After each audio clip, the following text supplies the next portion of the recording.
Bismillahirrahmanirrahim. Jadi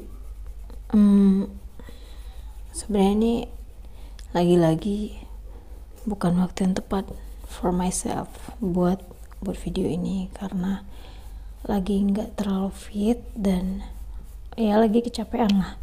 Suara juga lagi nggak bening lagi. Tuh nggak enakan didengarnya, tapi mohon maaf ya.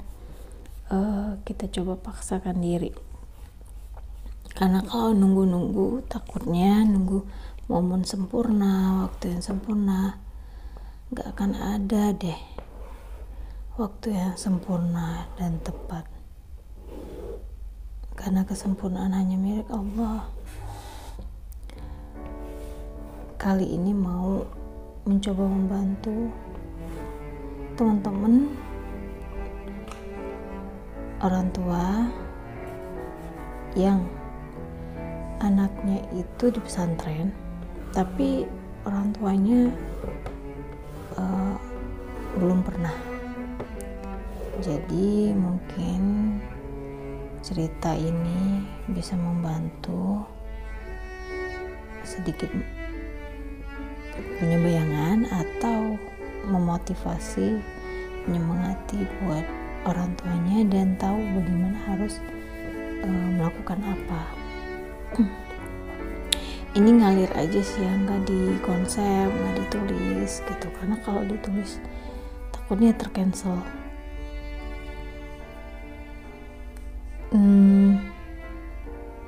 Awal dulu pesantren itu nggak ada sih dari keluarga yang pesantren juga, sehingga sempet shock juga karena ternyata begini dan ternyata begini, kaget gitu karena nggak punya gambaran sama sekali tentang pesantren itu seperti apa, dan nggak punya tempat curhat untuk bagaimana harusnya menghadapi peristiwa seperti ini, permasalahan seperti ini gitu. Itu dari segi mental, persiapan mental nggak ada. Dari segi persiapan wawasan, pengetahuan juga kurang, sehingga shock juga, jadi mengalami double atau triple atau quartet ini yang intinya banyak sekali problem dan shock, kaget, rasa cemas, takut, bingung yang bertubi-tubi dan berlapis-lapis yang saya rasakan waktu itu.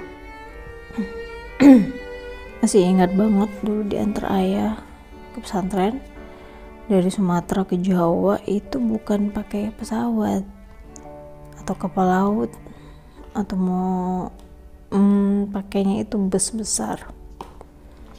Dan itu ya Allah pertama kali, dan ada beberapa kali saya itu berangkat memakai bis dari Medan dan dari Bandung juga pernah. Rasanya nggak lagi gitu, mual, capek, ya jauh ya perjalanannya. Kemudian juga masih ingat dulu ayah yang nggak pernah bawa barang berat, itu ngebawa barang berat, pakaian yang isinya tas besar, isinya pakaian dari Sumatera ya, terus ngebopong dari pintu gerbang itu ke halaman pesantren, gedung asrama. Ya rasanya itu campur aduk, cuma nggak bisa diungkapkan. Kemudian juga ingat waktu rindu sama keluarga, tapi sadar kalau nggak mungkin akan dijenguk karena jarak yang sangat jauh. Jangankan dikunjungi ya, didatangi, kalau bahasa ininya mudifah, untuk nelpon aja sulit gitu ya. Yang anaknya udah pesantren pasti paham ya.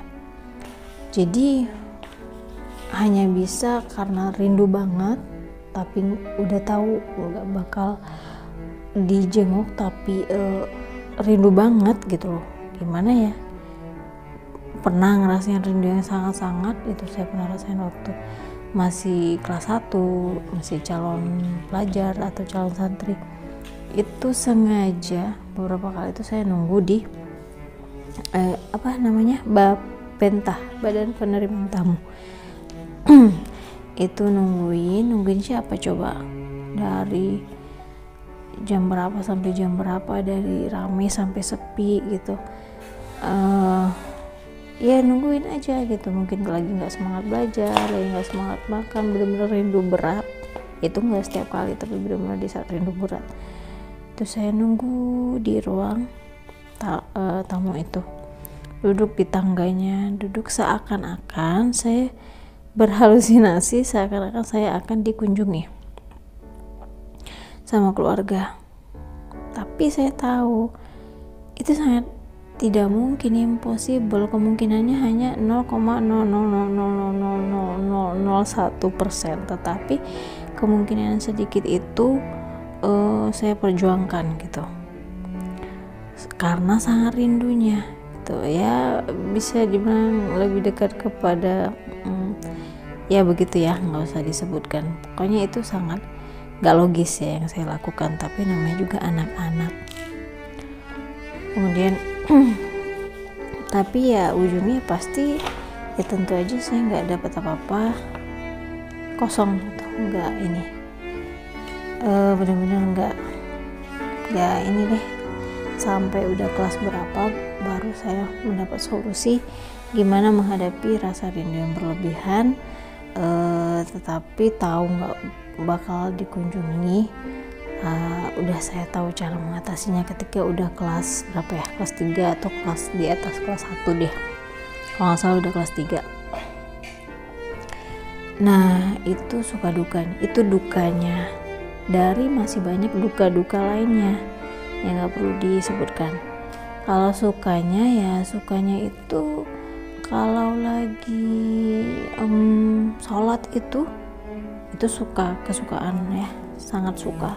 Kalau lagi sholat jamaah itu persiapannya itu kan bener-bener harus cepat, ngantri di mana-mana, ngantri harus cepat. Tapi senangnya itu ketika mau persiapan itu di sana itu diajarkan harus bersih. Pesantrennya itu alhamdulillah diajarkan harus bersih, harus necis bahasanya ya, harus bersih, rapi ya, lebih dekat ke elegan deh ya kalau saya membahasakan begitu. Bersih, rapi, harum gitu. Benar-benar di sana itu wajib pakai parfum gitu, tidak tertulis sih, tidak tertulis wajib pakai parfum, enggak ada peraturan seperti itu, cuma kebawa aja suasananya karena teman-temannya seperti itu, bersih, harum, rapi. Sampai pemakaian mukenahnya itu enggak berantakan. Aduh pokoknya alhamdulillah pernah merasakan pesantren putri, khusus putri. Nah jadi sehingga pas sholat pun juga kita nggak nyium bau yang nggak enak. Sholat jamaah tuh harum gitu dan suasananya tenang ya. Ada masa-masa crowded sebelum azan maghrib, yang mana itu sambil nunggu baca Quran, sambil nunggu azan baca Quran. Tapi pokoknya itu benar-benar momen yang membahagiakan. Juga momen-momen lain, walaupun dukanya juga masih banyak lagi, sukanya juga ada. Nah tapi kali ini tuh nggak cuma sekedar ingin menceritakan gitu aja ya, tapi ingin memotivasi buat yang, sekali lagi niatnya ini videonya memotivasi buat keluarga yang orang tuanya belum pernah merasakan, sedangkan anaknya pesantren. Jadi ini kan sekarang bulan September 2021, kita mau memasuki atau sudah memasuki bulan-bulan musim hujan. Kalau di luar itu mungkin udah mau masuk ke atau menuju ke musim dingin atau pergantian musim gitu. Jadi benar-benar itu perjuangan, setiap musim berbeda, setiap bulan berbeda ya sama seperti pagi, siang, sore, itu kan masa berganti, tidak selalu sama ritmenya. Nah, jadi itu karena sering hujan, khususnya kalau ini anak santri kelas 1, awal-awal calon santri, itu memang masa adaptasinya itu cukup sulit, berbeda tiap orang. Kalau memang dia dari keluarga yang support sistemnya bagus, dalam arti memang banyak yang dari pesantren, itu mungkin akan lebih mudah. Tapi jangan dikira ada juga kok yang cukup merasa kesulitan walaupun dari keluarga pesantren, karena kan setiap orang kisahnya beda-beda. Mungkin dia sudah SMA, sudah hafal Quran, tapi tetap dimasukkan lagi ke pesantren X dengan tujuan keluarganya agar dia mendapatkan yang dia tidak dapatkan di pesantren yang dia miliki, skill apa dan seterusnya, sedangkan dia akan menjadi kader di pesantrennya yang dimiliki orang tuanya, yang dibina orang tuanya, seperti itu ya. Jadi kembali ke permasalahan setiap orang beda-beda, tantangan setiap orang berbeda-beda. Untuk yang nol, support sistemnya tidak seperti itu, tidak berasal dari keluarga pesantren, keluarga kiai, nyai, nggak usah kecil hati orang tuanya ataupun anaknya. Ini perlu disampaikan kepada orang tuanya agar tahu, dan perlu disampaikan juga ke anaknya agar paham, terhibur, karena dia di sana mengalami goncangan yang cukup besar. Apa aja ya, kita harus ngobrol, dan memang untuk mengetahui itu ya kepada yang pernah mengalaminya tentu jadi lebih mudah ngobrolnya gitu. Nah, jadi benar-benar dia itu kelas awal itu harus banyak dapat support, semangat dan lain-lain. Makanya kalau anak-anak yang dekat pesantren dengan rumahnya itu biasanya sering dikunjungi atau kirim paket atau kirim surat atau sering telepon gitu. Tapi nanti juga ada masa adaptasi itu lewat, masa kritis itu lewat, kelas 2, kelas 3, maka semuanya akan jadi lebih mudah, lebih tertata gitu.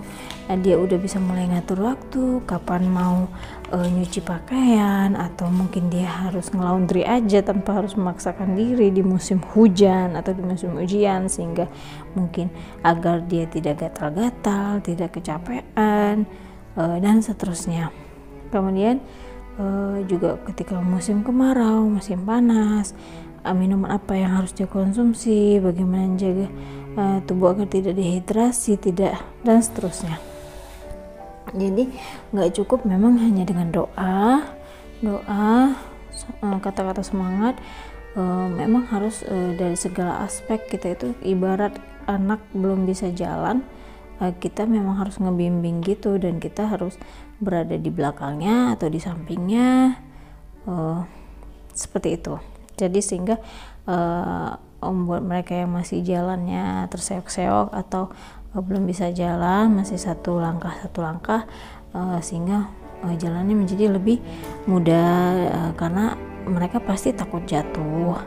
Nah, bagaimana agar ketika jatuh mereka mampu untuk berdiri lagi, seperti itu.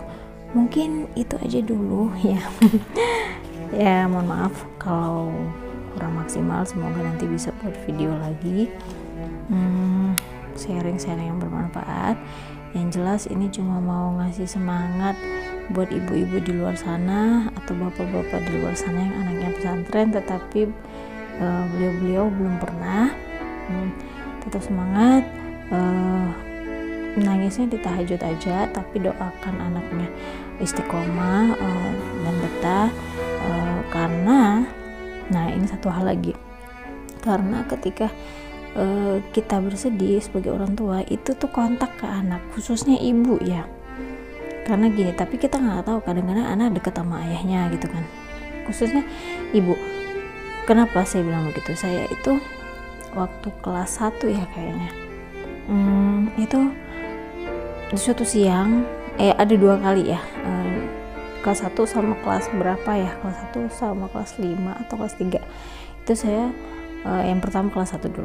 Itu di suatu siang saya tuh seperti mendengar suara ibu saya manggil, dan itu jelas banget di telinga saya. Padahal itu sampai saya ngeliat keluar, buka kamar, saya ngeliat celingukan, mencari-cari, celinguk kanan, celinguk kiri, terbengong, menunggu gitu. Kalau memang benar ada yang datang atau memanggil, tapi ternyata nggak ada sama sekali. Itu di siang bolong ya, orang biasanya tidur siang atau makan siang, pokoknya sepi, atau nyuci, mandi, atau nyetrika atau apalah, kegiatan bebas. Dan di hari Jumat itu kegiatan bebas, tapi benar-benar nggak ada. Nah, itu satu. Saya kalau berpikir itu kembali, masih ingat peristiwa itu, mungkin aja ibu saya sedang mengingat saya. Yang kedua, yang lebih jelas lagi ini, kelas 3 atau kelas 5 itu saya pernah di suatu siang sore, ada sekitar 2 harian atau berapa harian itu saya teringat ibu saya. Biasa saya hari-hari biasa aja, karena kan udah melewati masa-masa kritis, alhamdulillah. Tiba-tiba di saat itu saya mengingat ibu saya dan benar-benar sangat rindu, dan sampai tidak bisa menahan nangis. Saya menangis, dan saya merasa itu bukan karakter saya yang menangis begitu kan. Ternyata tapi saya tidak bisa nelpon karena kendala apa, waktu itu nggak dapat antrian atau apa. Nah, hari besoknya saya masih teringat dan masih bersedih, jadi kayak sampai termenung gitu kan. Saya telepon orang tua saya. Ternyata saya ungkapkan, tapi kenapa ya Bu, kok ingat ibu kok sedih beberapa hari ini, terus semalam khususnya. Terus jawaban ibu saya, iya semalam itu ibu rindu, katanya ibu seperti itu. Ibu rindu kali, ibu pengen nelpon tapi kamu nggak bisa ditelepon gitu kan. Kita orang Sumatera bilangnya gitu ya, pakai bahasa kau, ibu, aku gitu, kamu jarang sih. Jadi gitu, kata ibu saya, iya ibu rindu kali tapi ibu nggak bisa nelpon. Nah, di situ saya merasa semakin sedih, merasa bersalah, merasa tidak bisa berbuat apa-apa, karena memang kan sulit untuk komunikasi, khususnya untuk anak yang jauh seperti saya. Nah, jadi kontak batin antara ibu dan anak, orang tua dan anak itu sangat kuat. Jadi ya bukan hanya anak yang harus menguatkan hatinya ketika berpisah dan belajar mandiri, tapi orang tua juga harus menguatkan hatinya. Mungkin saya ngomong ini gampang ya, karena saya juga belum mengalami mengirimkan anak saya ke pesantren, tapi saya berharap berdoa dengan membantu ibu-ibu, bapak-bapak, siapapun keluarga yang sedang, kakeknya atau siapa yang neneknya sedang mensupport anaknya pesantren, dengan cara support saya dengan cara membuat video ini. Semoga mereka terbantu mendengar ini. Tetap doakan, tetap tegar, ikhlaskan, relakan, dan beri solusi-solusi yang bisa kita upayakan. Seperti itu, bisa kita menghubungkan dia dengan yang pernah pesantren, sehingga bisa lebih melewati masa krisis dengan mudah, dan hal-hal lain yang bisa kita pikirkan. Mungkin itu aja. Mohon maaf kalau terlalu ada kata yang nggak pantas, karena ini ngalir nggak terkonsep dan pegel juga nih sambil megang kayak gini. Makasih udah mau dengerin, semoga bermanfaat. Salam buat anak-anaknya yang di pesantren ya Bapak ya Ibu. Assalamualaikum warahmatullahi wabarakatuh.